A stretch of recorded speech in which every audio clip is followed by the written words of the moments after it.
नमस्कार प्यारे बच्चों। तो कैसे हैं आप सब? आशा करता हूँ आप सभी बहुत ही अच्छे होंगे और अपने परिवार का, अपने शरीर का और अपने पढ़ाई का बहुत ही अच्छी तरह से ध्यान रख रहे होंगे। तो प्यारे बच्चों, मेरा नाम है अर्जुन और मैं आप सभी का अपने YouTube channel NCERT study point पर बहुत बहुत हार्दिक स्वागत करता हूँ। तो प्यारे बच्चों, आगे चलते हैं। तो प्यारे बच्चों, मैं आपको बताना चाहूँगा कि हम अपने तीसरे बुक पे चल रहे हैं और ये हमारा वीडियो जो है इतिहास का है, यानी हिस्ट्री का जो है हमारा ये वीडियो है। ठीक है, तो इसमें हम क्लास 12th के अंदर अपने तीसरे बुक पे चल रहे हैं जिसका नाम है भारतीय इतिहास के कुछ विषय भाग 3। तो प्यारे बच्चों, आप ये ध्यान रखो कि ये भाग 3 का जो हमारा पुस्तक है, इसमें हमारे टोटल 4 अध्याय दिए हुए हैं। ठीक है, 4 अध्याय हमारे इस बुक के अंदर दिए हुए हैं। तो हमने 9वां अध्याय कर लिया, इसको मैं टिक लगा लेता हूँ। 10वां हमने कर लिया, इसको टिक लगा लेता हूँ। लेकिन जो मेरे हमारा 11वां अध्याय है जिसका नाम है महात्मा गांधी और राष्ट्रीय आंदोलन, इसका हमने पार्ट 1 कर लिया है और आज का जो हमारा वीडियो है ये पार्ट 2 रहने वाला है। ठीक है, पार्ट 1 हो चुका है, सेकंड आज का ही हमारा वीडियो चल रहा है। ठीक है, और मैं आपको बता दूं, अगर आप महात्मा गांधी और राष्ट्रीय आंदोलन वाला चैप्टर या फिर संविधान का निर्माण वाला चैप्टर, इन दोनों चैप्टर को अगर आप पढ़ते हो तो आप पॉलिटिकल साइंस क्लास 12th के पॉलिटिकल साइंस का जो हमारा दूसरा बुक है स्वतंत्र भारत में राजनीति, उसके 2 अध्याय को, पहला और दूसरा, इन दोनों अध्याय के साथ क्या कहा मैंने, पॉलिटिकल साइंस के 2 अध्याय को हिस्ट्री के 2 अध्याय के साथ मिलाकर पढ़ोगे तो आपका बहुत ज़्यादा फायदा होगा और आपको समझ में भी आएगा। ठीक है, अगर आप इन दोनों अध्याय को इन दोनों के साथ मिलाते नहीं हो तो ये आपको कहीं ना कहीं परेशानी आ सकता है आपको ये। ठीक है, क्योंकि मेरा एक्सपीरियंस है, मैंने जब चैप्टर को पढ़ा था तो मैंने ये देखा था कि ये जो हमारा 11वां चैप्टर है इसमें हमारा देश आज़ाद हो जाता है। जो पॉलिटिकल का पहला चैप्टर है इसमें हमारा देश जो है कैसा दिखता है वो हो जाता है। फिर संविधान में हमारा संविधान लागू हो जाता है। फिर जाकर कांग्रेस का वर्चस्व आ जाता है। ये एक लाइन से एक चैप्टर दिया हुआ है। मैं तो ये कहता हूँ कि जो ये चारों चैप्टर है ना, ये सब चारों चैप्टर पॉलिटिकल साइंस के हैं, ये महात्मा गांधी वाला भी और संविधान वाला भी। लेकिन अब इन दोनों का अगर इतिहास में डाला गया है तो इसको आप पॉलिटिकल समझ के पढ़ सकते हो। ठीक है, तो फिलहाल आज के इस वीडियो में हम पार्ट 2 को देखते हैं जो कि हमारा महात्मा गांधी जी द्वारा, मतलब उनके बारे में ही लिखा हुआ है पूरा का पूरा चैप्टर। ठीक है, class 12th history new course से हमारा पार्ट 2 है और जो कि हमारा आधुनिक इतिहास से है जिसका नाम है महात्मा गांधी और राष्ट्रीय आंदोलन, सविनय अवज्ञा और उससे आगे। और मैं आपको बताना चाहूँगा, अगर आपने पार्ट 1 नहीं देखा है तो आप देख लें, वो आप देखोगे तभी आपको पूरी जानकारी हो सकती है। अगर आप पार्ट 1 को देखोगे नहीं तो आपको कहीं ना कहीं ये कह सकते हैं कि थोड़ा सा ऐसा लगेगा कि आपने कुछ समझा नहीं। ठीक है, तो आप उसको जरूर देखें फिर आप इसको देखें। बात बता दूं, अगर आपने सब्सक्राइब नहीं किया तो कर सकते हो, बेल आइकन पे क्लिक कर सकते हो अगर अभी अभी तक आपने नहीं किया है तो। ठीक है, ग्रुप आप ज्वाइन कर सकते हो। टेलीग्राम पे हमारा एक ग्रुप है जिस पे आपको सभी प्रकार के मटेरियल मिल जाते हैं, एग्जाम से संबंधित जो भी चीज़ होता है, एक पॉइंट मिल जाता है आपको। तो वो ग्रुप आप ज्वाइन करोगे तो आपका बहुत ज़्यादा फायदा है। ग्रुप का नाम क्या है? A.K NCERT स्टडी पॉइंट, ऐसा आप सर्च करोगे तो ऊपर आ जाएगा, उसको आप ज्वाइन कर सकते हो। ठीक है, बहुत आसान है। और बाकी अगर आपका कोई भी सवाल रहता है, कोई क्वेरी रहता है, तो अगर आप मुझसे पूछना चाहते हो तो आप मुझे इंस्टाग्राम पे आके पूछ सकते हो। यूजर आईडी आप सभी के सामने लिखा हुआ है, फॉलो करना बिल्कुल मुझे ना भूलें। ठीक है, आगे बढ़ते हैं। अब हम बात करते हैं आपके बोर्ड एग्जाम के अकॉर्डिंग सिलेबस। सिलेबस आपका क्या है? तो आपका जो बोर्ड एग्जाम है उसने आपके लिए सिलेबस निकाला है टोटल इतना, इतना ही आपको पढ़ना है। इसके अलावा जो भी कुछ है वो आपको नहीं पढ़ना है। ठीक है, मैंने आपको बता दिया था क्या पढ़ना है इसमें पार्ट 1 में, वहां जाकर आप देख सकते हो। यहाँ नहीं बताऊंगा क्योंकि वीडियो लंबा हो जाता है और आपको कहीं ना कहीं अच्छा नहीं लगता है वीडियो देखने में। ठीक है, तो आगे बढ़ते हैं, बात करते हैं कि जो आपका 10वां अध्याय था विद्रोही राज, ये मैंने आपको कराया है 4 वीडियो में। चारों वीडियो को आप देख सकते हो हमारे चैनल पर जाकर। जो एक प्ले लिस्ट वाला एक सेक्शन होता है उसमें हमारा एक दिखेगा class 12th history new course, उस पर आप क्लिक कर ये वीडियो को देख सकते हो। ठीक है, आगे बढ़ते हैं। अब बात करते हैं कि जो मैं आपको चैप्टर जब भी पढ़ाता हूँ इतिहास का, वो सभी मैं अपने हिसाब से पढ़ाता हूँ।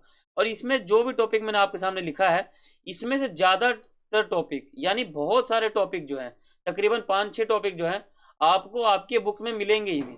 आपको आपके बुक में ही नहीं मिलेंगे और वो टीचर भी नहीं कराएंगे। ठीक है, तो ऐसे टॉपिक मैं आपको कराता हूँ यहाँ पर, ताकि आपको जानकारी हो सके, ठीक है। ऐसा आपको यूट्यूब पर बहुत कम वीडियो देखने को मिलेगा। मैं तो कहूँ जिस तरह से मैं आपको कराता हूँ, ऐसा वीडियो आपको यूट्यूब पर कहीं नहीं मिलेगा, ठीक है। क्योंकि इसमें मैंने टॉपिक आपके हिसाब से रखा है, बहुत ही बेसिक से बताता हूँ आपको, ठीक है।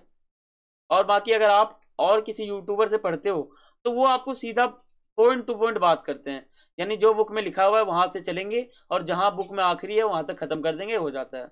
लेकिन मैं आपको जो है शुरू से बताता हूँ, बुक में नहीं लिखा है फिर भी मैं आपको बताता हूँ, ताकि आपको समझ में आए, ठीक है। तो हमने पार्ट 1 में सिर्फ और सिर्फ महात्मा गांधी जी का जो परिचय था, पूरा का पूरा जन्म से मृत्यु तक का, वो हमने समझ लिया था, ठीक है। क्योंकि हमारा चैप्टर इनके ऊपर ही है, तो हम इनके बारे में समझेंगे, तभी हमारा जो कहानी है कहीं ना कहीं बैलेंस उसमें रहेगा, ठीक है। तो आज हम दूसरे, तीसरे, चौथे और पांचवे, इन 4 टॉपिक को देखने वाले हैं। पार्ट 2 का हमारा वीडियो है। शुरू करते हैं हम इन 4 टॉपिक को। और मैं आपको पहले बताना चाहूंगा, अगर आप हमारे वीडियो को भी देख रहे हो, तो आप कृपया करके एक नोटबुक निकाल लो और एक पेन निकाल लो। ये बहुत फ्री के आते हैं, बहुत सस्ते मिलते हैं, आप इसको निकाल लो और एक नोट बनाते हुए चलो। तो आपको क्या होगा, जानकारी होती रहेंगी हमारे वीडियो के अंदर बताए गए कंटेंट का, ठीक है। अगर आप पैसे लिखोगे तो आपको बहुत अच्छा लगेगा और आपको समझ में भी आएगा। चैप्टर स्टार्ट करते हैं, शुरू करते हैं अपना आज का ये चैप्टर। वैसे इसका ये पार्ट 1 है, पार्ट 2, ठीक है, पार्ट 2। देखो, पहले हम बात करते हैं अपना दूसरा टॉपिक। पहला तो हमने पार्ट 1 में बता दिया था, तो हम दूसरे टॉपिक को समझते हैं। देखो, दूसरा टॉपिक क्या है, राष्ट्रीय आंदोलन का अर्थ। अब पहले आप ये ध्यान रखो, आपको क्लास 12th में कोई भी टीचर ये नहीं बताएगा कि राष्ट्रीय आंदोलन का अर्थ क्या होता है। ये आपको पूरा यूट्यूबर, मतलब पूरे यूट्यूब पे आपको ऐसा क्वेश्चन ही नहीं मिलेगा कि राष्ट्रीय आंदोलन कहते किसे हैं। ये मैंने अपने हिसाब से इसमें लिख रखा है। और मैं आपको पहले बता दूंगा, देखो, अगर आप मेरे वीडियो को देखोगे, खास करके इतिहास का, तो आपको बहुत ज़्यादा फायदा होगा, बहुत ही ज़्यादा फायदा होगा। क्योंकि इतने बारीकी से आपको कोई नहीं बताता पूरे यूट्यूब पर, ठीक है। तो हम बात करते हैं राष्ट्रीय आंदोलन का अर्थ। राष्ट्रीय आंदोलन का अर्थ क्या होता है। देखो, राष्ट्रीय आंदोलन 2 शब्दों से मिलकर बना है। पहला हमारा है राष्ट्रीय, इसमें कुछ रट्टा वाली चीजें तो है नहीं। राष्ट्रीय यानी हमारा हो जाता है देश, ठीक है। ये हो गया हमारा देश। आंदोलन का मतलब हो जाता है जब कोई व्यक्ति हमें कहे कि तुम ये कार्य करो, लेकिन वो कार्य वो गलत कर, मतलब मान लो कोई ए नाम का व्यक्ति है, अगर वो आपको कुछ कहता है लेकिन वो गलत है, वो बिल्कुल गलत कहता है, तो आप अगर उस गलत बात का विरोध करते हो और उसका एक मतलब एक आंदोलन टाइप का एक चीज करते हो, या फिर मतलब एक तरह से नारेबाजी, या फिर मतलब उसके उस गलत कार्य को लोगों तक पहुंचाना, बताना, आंदोलन टाइप का रूप ले लेना, वो आंदोलन होता है, ठीक है, समझ गए। जिसे हम रैली भी कहते हैं, आता है ना कहीं कहीं रैली। तो रैली और आंदोलन में थोड़ा बहुत फर्क होता है, लेकिन थोड़ा सा उसके जैसा ही होता है वो, ठीक है। तो राष्ट्रीय आंदोलन का मतलब हो जाता है कि एक देश के अंदर अगर कोई आंदोलन चलता है, तो उसे हम राष्ट्रीय आंदोलन कहते हैं, ठीक है। क्योंकि आपका चैप्टर इसी के ऊपर है, तो मैं आपको हर चीज बता रहा हूँ, ताकि आप कहीं ना कहीं चैप्टर से जुड़ सको। अगर राष्ट्रीय आंदोलन को आपको पता चल जाएगा, तो इसका मतलब यही है कि आप ये समझ गए कि आंदोलन कहाँ पे चल रहा है, और चल रहा है तो उसको हम कहते क्या है। अब बात करते हैं पॉइंट। देखो, ऐसा आंदोलन जो किसी एक देश के अंदर किया जाता है, उसे राष्ट्रीय आंदोलन कहते हैं। मान लो कोई आंदोलन है, अगर आप वो अमेरिका में करते हो, तो वो भी हमारा राष्ट्रीय आंदोलन है। अगर आप भारत में आप करते हो, तो वो भी हमारा राष्ट्रीय आंदोलन है। जैसे कि हमारा पूरा चैप्टर ही राष्ट्रीय आंदोलन का ही एक तरह से है, क्योंकि इसमें महात्मा गांधी जी द्वारा कराए गए या फिर मतलब किए गए सभी आंदोलन की यहाँ पे चर्चाएं हैं। सभी प्रकार के आंदोलन यहाँ पर है। तो आंदोलन है, इसका मतलब क्या है, आंदोलन चल कहाँ पे रहा है, तो आप ध्यान दो, राष्ट्रीय शब्द है। राष्ट्रीय यानी भारत में चल रहा है, आंदोलन चल रहा है, यानी भारत के अंदर जो आंदोलन चलता है, इसको राष्ट्रीय आंदोलन कहते हैं। समझ में आ गया होगा, बिल्कुल कंफ्यूजन नहीं है। आगे बढ़ते हैं, आगे बात करते हैं राष्ट्रवाद का अर्थ। राष्ट्रवाद का क्या अर्थ होता है। देखो, आपको याद हो, आप अगर क्लास 10th का हिस्ट्री पलट के देखो, तो उसमें एक टॉपिक था, चैप्टर था, यूरोप में राष्ट्रवाद का उदय। यूरोप में राष्ट्रवाद का उदय एक चैप्टर था, तो उसमें एक टॉपिक था राष्ट्रवाद का अर्थ। वहां पे अगर अगर आप समझ गए होगे, तो आपको समझ में आ चुका होगा। एक उसके बाद ही हमारा चैप्टर था, जिसका नाम था भारत में राष्ट्रवाद। तो भारत में राष्ट्रवाद और हमारा ये चैप्टर, ये दोनों चैप्टर आपस में जुड़े हुए हैं, दोनों सेम है। दोनों को आप एक नजरिए से देखकर समझ सकते हो, दोनों दोनों बातें जो है वो पूरा सेम है, ठीक है। तो राष्ट्रवाद का अर्थ मैं आपको बता देता हूं, इसको हम इंग्लिश में नेशनलिज्म कहते हैं, ठीक है। तो राष्ट्रवाद का क्या अर्थ होता है, पहले हम पॉइंट को समझते हैं। देखो, अपने देश के प्रति दया और आदर और सम्मान का भाव रखना ही राष्ट्रवाद कहलाता है। अब आसान तरीके से आप समझो तो ऐसे समझ लो, मान लो एक पृथ्वी है, उसमें एक भारत देश है, ठीक है? ये भारत देश है, मान लो मैंने इस पे कलर कर दिया। अब मैं 1 मिनट कलर चेंज करता हूँ तब आपको समझ में आएगा। देखो मैंने कलर चेंज कर दिया, ये आपका है भारत, ठीक है? इसमें रहते हैं 1 करोड़ लोग, मान लो मैं लिख देता हूँ 1 करोड़। 1 करोड़ लोग रहते हैं। अब क्या हो रहा है कि इस ये भारत देश में बहुत सारी लूट-पाट पाट हो रही है, ठीक है? एक तरह से इसमें लोगों को लूटा जा रहा है, अपने देश को नुकसान पहुँचाया जा रहा है, उग्रवादियाँ बढ़ रही है, ठीक है? आतंकवाद जो है वो बढ़ रहा है, ठीक है? सभी प्रकार की परेशानियाँ हो रही है।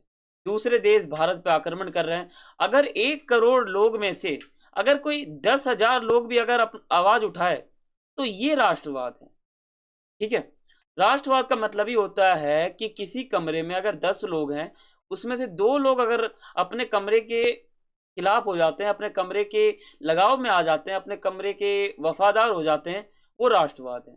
यानी राष्ट्र के प्रति दया और भाव अच्छा रखना, यानी दया का भाव रखना ही राष्ट्रवाद कहलाता है। आप अपने भारत को अच्छा समझते हो, उस पे नुकसान नहीं होने देते हो, ठीक है? कोई कूड़ा फैलाता है तो आप उसको बोलते हो, स्वच्छता रखते हो, सब कुछ रखते हो, तो ये है राष्ट्रवाद। समझ गए? तो ये है। आप इसको नोट डाउन कर सकते हो नोटबुक में। अब हम बात करते हैं अपने बुक के ऊपर। अभी तक जो भी मैंने आपको बताया सभी बुक के बाहर वाले टॉपिक थे, जो कि मैंने अपने मन से और अपने हिसाब से आपको समझाया है। अब हम थोड़े बुक को भी देखते हैं। देखो, बुक में सबसे पहला टॉपिक आपका है, वो है स्वयं की उद्घोषणा करता एक नेता। पहले क्या करो, पहले आप इस टॉपिक को समझो। स्वयं का मतलब होता है खुद, उद्घोषणा मतलब होता है कोई बात का संचालन करना, व्याख्या करना, विश्लेषण करना, ठीक है? एक नेता यानी एक लीडर, है ना? अब क्या हो रहा है कि एक व्यक्ति है जो एक नेता है, एक नेता खुद की उद्घोषणा कर रहा है। अब वो नेता कौन है और क्या कर रहा है वो समझते हैं। अब यहाँ पर क्या है, गांधी जी भारत आ गए, ठीक है? 1915 का समय चल रहा है। महात्मा गांधी जी जो है वो भारत आ चुके हैं। मैंने आपको पहले कहा था, पार्ट 1 आपने नहीं देखा है तो आप देख सकते हो।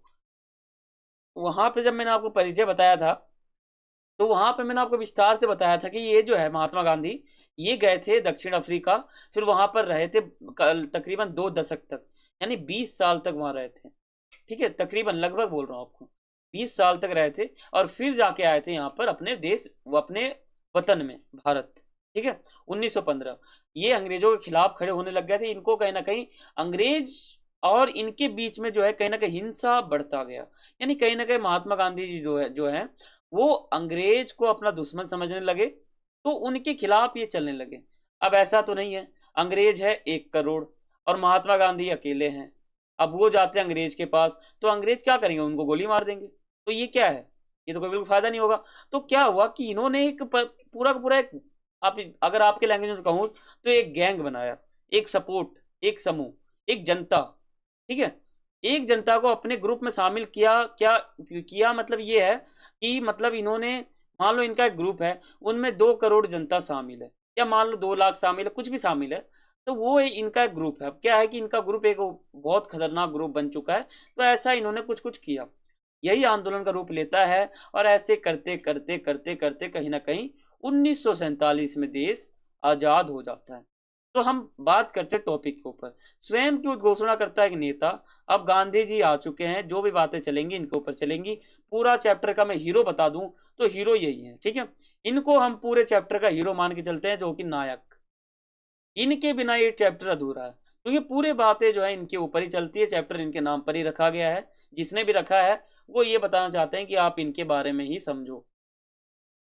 देखो बात करते हैं, आपके बुक का लाइन है पूरा का पूरा, आगे आगे जो बताऊंगा वो बुक का लाइन है। देखो, जब महात्मा गांधी जी लंदन से वकालत की पढ़ाई करके भारत देश आए थे, तब क्या हुआ था, तब उनको भारत देश में नौकरी नहीं मिल रही थी, ठीक है?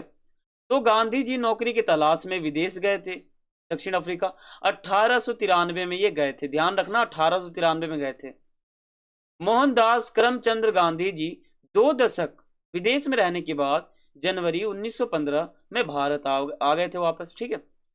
इन वर्षों का अधिकांश हिस्सा उन्होंने दक्षिण अफ्रीका में बिताया था। क्या कहा मैंने, इस समय का अधिकांश हिस्सा जो है इन्होंने दक्षिण अफ्रीका में बिताया था। फिर क्या हुआ, लाइन समझते रहना, बिल्कुल नॉर्मल लाइन है, ठीक है, कुछ मुश्किल नहीं है। देखो, दक्षिण अफ्रीका में वो वकील के रूप में गए थे, लेकिन वहां के एक भारतीय समुदाय के नेता बन गए थे।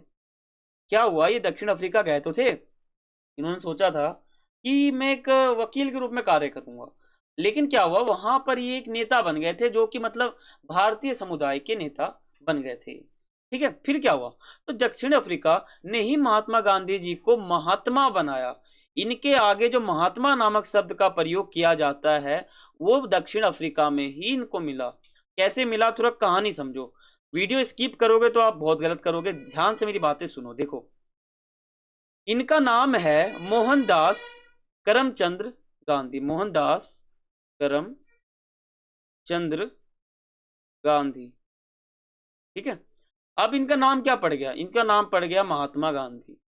क्यों पड़ गया, देखो, महात्मा गांधी, आपको याद हो, अगर आप स्कूल में हो तो 15 अगस्त को जब आपके स्टेज पर भाषण होता है, आपके टीचर भाषण देते हैं, बोलते हैं कि आज हमारा 15 अगस्त का त्यौहार है, इस दिन हमारा देश आज़ाद हुआ था, ये सब हुआ था, वो सब हुआ था। तो वो जो लाइन बोलते हैं ना, वो लाइन मैं आपको यहीं पे बता रहा हूँ, यही लाइन है सेम टू सेम। देखो, मोहनदास करमचंद्र गांधी इनका नाम है। इनका नाम महात्मा गांधी क्यों पड़ गया पता है, ये दक्षिण अफ्रीका में जब गए थे तो वहां पर ये भारतीय समुदाय के नेता बन गए थे।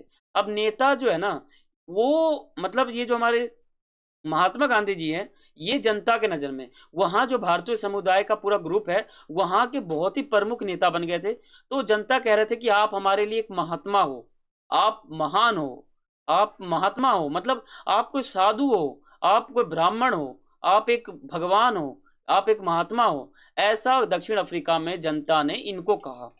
अब वहां पर इनका नाम पड़ गया महात्मा, महात्मा पड़ गया। ठीक है, अब जब 20 साल के बाद ये भारत आते हैं, तो भारत में भी कहीं ना कहीं महात्मा नामक जो शब्द है, वो जनता सुनते रहते हैं, और कहीं ना कहीं महात्मा महात्मा लोग नारा देते रहते हैं, और महात्मा नाम पड़ जाता है, इसलिए इनका नाम पड़ जाता है महात्मा गांधी। समझ गए, गांधी तो गांधी क्यों पड़ा, तो गांधी इनका असली में नाम है, सरनेम है इनका। मोहनदास तो इनका नाम है, लेकिन गांधी इनका सरनेम है, इसलिए महात्मा गांधी नाम आता है पूरा का पूरा। समझ गए, ये तो बेसिक चीज था जो आपको समझ में आता भी होगा। ठीक है, आगे चलते हैं। देखो, दक्षिण अफ्रीका में ही महात्मा गांधी जी ने पहली बार सत्याग्रह के रूप में जानी गई अहिंसात्मक विरोध की अपनी विशिष्ट तकनीक का इस्तेमाल किया था। ठीक है, आगे बढ़ते हैं। देखो, विभिन्न धर्मों के बीच सौहार्द, मतलब सौहार्द मान सकते हो आप, बढ़ाने का प्रयास किया था। उच्च जातीय भारतीय को निम्न जातियों और महिलाओं के प्रति भेदभाव होने वाले व्यवहार, इस पे चेतावनी इन्होंने दी थी। ठीक है, जब महात्मा गांधी जी 1915 में भारत आए, तब भारत, जब वो दक्षिण अफ्रीका गए थे ना, उनसे बहुत ही बदला हुआ था।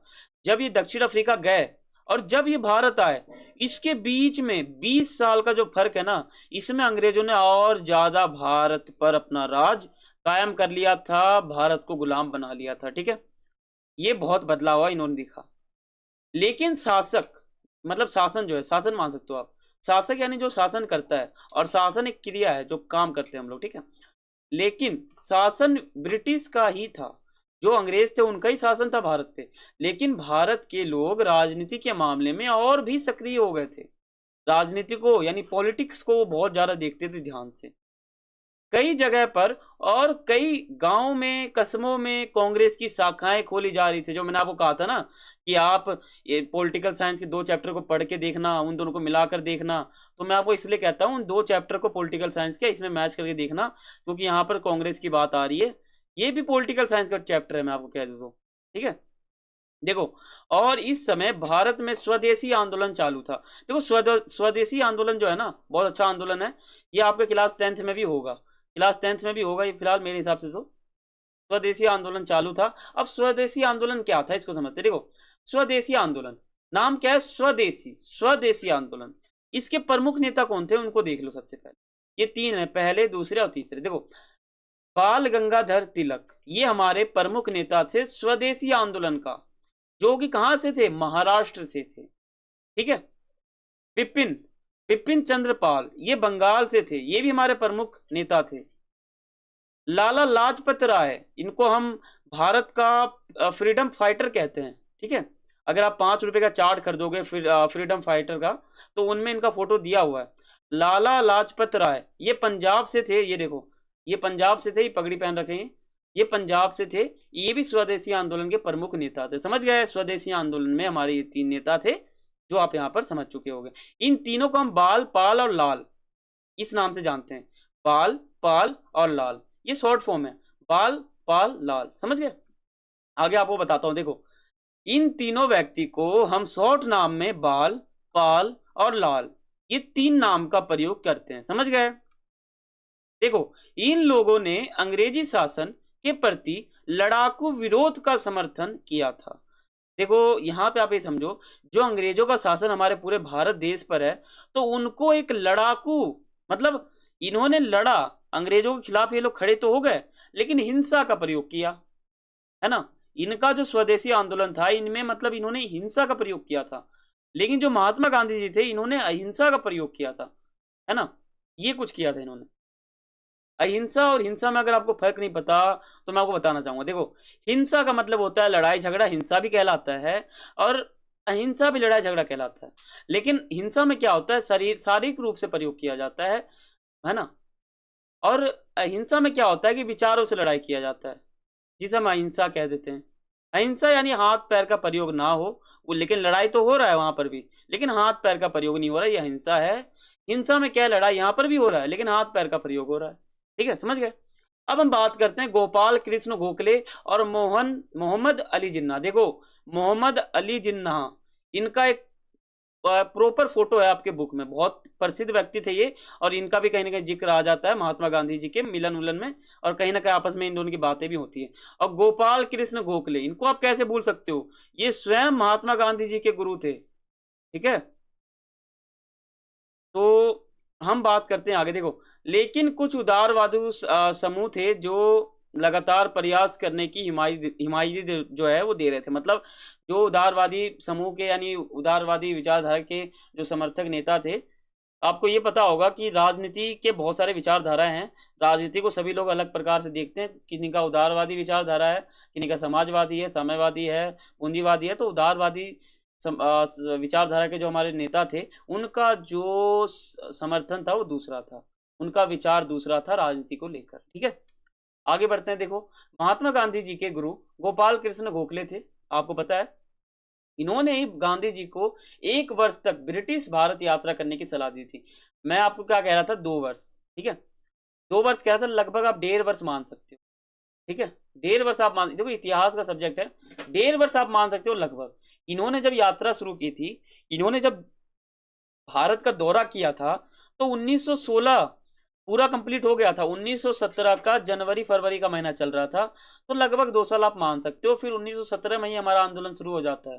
ठीक है, देखो, जिससे कि महात्मा गांधी जी इस भूमि और यहाँ के लोगों के बारे में जान सके, यहाँ के लोगों की समस्या को समझ सके, और फिर आंदोलन शुरुआत हो। आगे बढ़ते हैं। आगे हमारा 5वां टॉपिक है बनारस हिंदू विश्वविद्यालय उद्घाटन समारोह। देखो, बनारस में एक हिंदू विश्वविद्यालय नाम का एक बहुत ही बड़ा कॉलेज खुल रहा था, उसका एक उद्घाटन समारोह था। उद्घाटन समारोह का क्या अर्थ है, देखो, उद्घाटन समारोह यानी कोई भी ऐसा चीज, मान लो एक दुकान खुल रहा है, दुकान का अगर हम उद्घाटन करते हैं, दुकान के आगे मान लो आप एक रिबन लगा दोगे लाल कलर का, उसको मैंने कैंची से काटा, तो वो है एक उद्घाटन। और समारोह का मतलब क्या होता है, एक फंक्शन, यानी कहीं ना कहीं दुकान का पहले दिन स्वागत करने का कुछ एक फंक्शन। तो इसी प्रकार हिंदू विश्वविद्यालय जब बना था, तो उसका जब उद्घाटन समारोह था, तो उसमें महात्मा गांधी जी को बुलाया गया था, और उनकी यहाँ स्पेशल भूमिका दिखती है, जो मैं आपको आगे बताता हूँ। देखो, महात्मा गांधी जी की पहली महत्वपूर्ण सार्वजनिक उपस्थिति फरवरी 1916 ईस्वी में बनारस हिंदू विश्वविद्यालय। अभी देखो, ध्यान देना आप, ये जो मैं आपको कह रहा हूं ना, ये 1916 चल रहा है। इन्होंने ये तो अभी इनका दौरा ही चल रहा है, ये भारत में दौरा कर रहे हैं। ठीक है, तो 1916 ईस्वी में बनारस हिंदू विश्वविद्यालय के उद्घाटन समारोह में हुई इस समारोह में आमंत्रित इनको किया गया था, और व्यक्तियों में वह राजा और मानव प्रेमी थे। ठीक है, मतलब इनको यहाँ पर जो है एक तरह से बुलाया गया था, आमंत्रित किया गया था, और ये जो है मानव प्रेमी थे, यानी कहीं ना कहीं जनता से प्रेम भी करते थे, जिनके द्वारा दिए गए दान ने बनारस हिंदू विश्वविद्यालय की स्थापना में अपना योगदान दिया। समारोह में एनी बेसेंट जैसे कांग्रेस के महत्वपूर्ण नेता भी वहां पर उपस्थित थे, कांग्रेस के। ठीक है, फिर क्या माहौल था तो देखो, जब महात्मा गांधी जी के बोलने की बारी आई, तब उन्होंने क्या कहा? तब उन्होंने कहा, ध्यान से सुना, तब उन्होंने क्या कहा? उन्होंने कहा, गरीबों की ओर ध्यान ना देने के कारण उन्होंने कहा कि बनारस हिंदू विश्वविद्यालय की स्थापना निश्चय ही अत्यंत शानदार है। ये कहा इन्होंने। आगे क्या कहा? लेकिन उन्होंने वहां धनी व सजे सवेरे, ठीक है, भद्रजनों की उपस्थिति और लाखों गरीब भारतीयों की अनुपस्थिति के बीच विषमता पर अपनी चिंता प्रकट किया। यानी इन्होंने कहा है कि उद्घाटन समारोह में धनी लोग आ चुके हैं, लेकिन जो गरीब है उनको बुलाया ही नहीं गया। तो जो गरीबों को यहाँ बुलाया नहीं गया, गरीब यहाँ पर नहीं आए, तो यही बताया गया जो हमारा भारतीय जो गरीब है ना, उनकी अनुपस्थिति, और जो हमारे एक धनी जो लोग हैं उनकी उपस्थिति। तो उपस्थिति और अनुपस्थिति, इन दोनों के बीच जो अंतर है, यानी जो विषमता है अमीर और गरीब को लेकर, वो यहाँ बताया गया है, जो आपको समझ में आ रहा होगा। भारत के लिए मुक्ति तब तक संभव नहीं है जब तक कि आप अपने इन अलकरणों से मुक्त ना हो जाए। ठीक है, मुक्त ना कर लो, यानी ऐसे मान सकते हो आप, मान लो भारत जो है वो जब तक, मतलब वो एक तरह से आप कह सकते हो कि जो हमारा अंग्रेज का शासन है पूरा भारत देश पर, वो तब तक अंग्रेज नहीं जाएंगे जब तक भारत के अंदर जो विषमता है उनका कहीं ना कहीं मेल ना हो।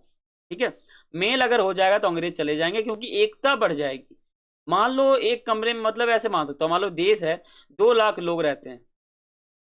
ठीक है, 2 लाख लोग रहते हैं, उनमें से अगर 1 लाख का ग्रुप बन जाए, 1 लाख का अगर ग्रुप बन जाए, तो ये टीम बहुत बड़ी हो जाएगी और ये अंग्रेजों को कहीं ना कहीं भगा सकती है। समझ गए? पावर बढ़ जाएगा।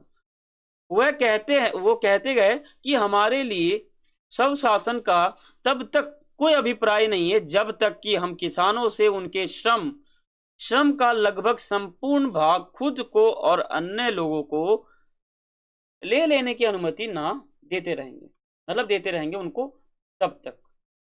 आगे समझते हैं। देखो, ये आपके पूरे बुक का लाइन है, जो आपके बुक में भी दिखा होगा। देखो, हमारी मुक्ति केवल और केवल किसानों के माध्यम से ही हो सकती है, न तो केवल वकील, डॉक्टर, जमींदार, इनसे हमें कहीं ना कहीं मुक्ति नहीं मिल सकती।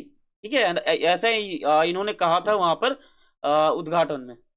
देखो, गांधी जी ने स्वयं को बधाई देने के लिए सुर में सुर मिलाने की अपेक्षा लोगों को उन किसानों और कंगारू की याद दिलाई, या उन्होंने एक तरह से याद दिलाया, एक तरह से आप कह सकते हो किसानों और कंगारू का, जो भारतीय जनसंख्या की अधिसंख्या हिस्से का निर्माण करने के बावजूद वहां श्रोताओं में अनुपस्थित है। ये हमारा पार्ट 2 था, जो आपको समझ में आ चुका होगा। ठीक है, सब्सक्राइब करके जाना, बिना सब्सक्राइब किए आप मत जाना। ठीक है, अगर वीडियो अच्छा लगा हो तो एक लाइक जरूर करें, है ना, एक लाइक जरूर करें अगर आपको वीडियो अच्छा लगा हो तो। और कोई भी आपकी क्वेरी हो, कुछ आपको पूछना हो, तो आप मुझे इंस्टाग्राम पे आके पूछ सकते हो। ठीक है, तो मैंने आपको बता दिया। दूसरा, आप मुझे यूट्यूब पे कमेंट करके पूछ सकते हो। 2 रास्ते आपके लिए खुले हुए हैं, दोनों पे आप आकर पूछ सकते हो। ठीक है, कोई भी आपकी राय हो, वीडियो समझ ना आ रहा हो, या कोई आपकी पढ़ाई से कुछ पूछना हो, सभी आप वहाँ पे पूछ सकते हो। एक तरह से आप ये समझो कि यूट्यूब भी एक हमारा ऑफलाइन क्लास है। ठीक है, ये भी आप क्लास की तरह समझो। रोज मैं आपको पढ़ाऊंगा, रोज आपको समझ में आना चाहिए, और आप बता सकते हो कि आपको समझ में आया कि नहीं आया। ठीक है, तो हम मिलते हैं अगली वीडियो में, तब तक के लिए सभी को थैंक्स फॉर वॉचिंग। जय हिंद।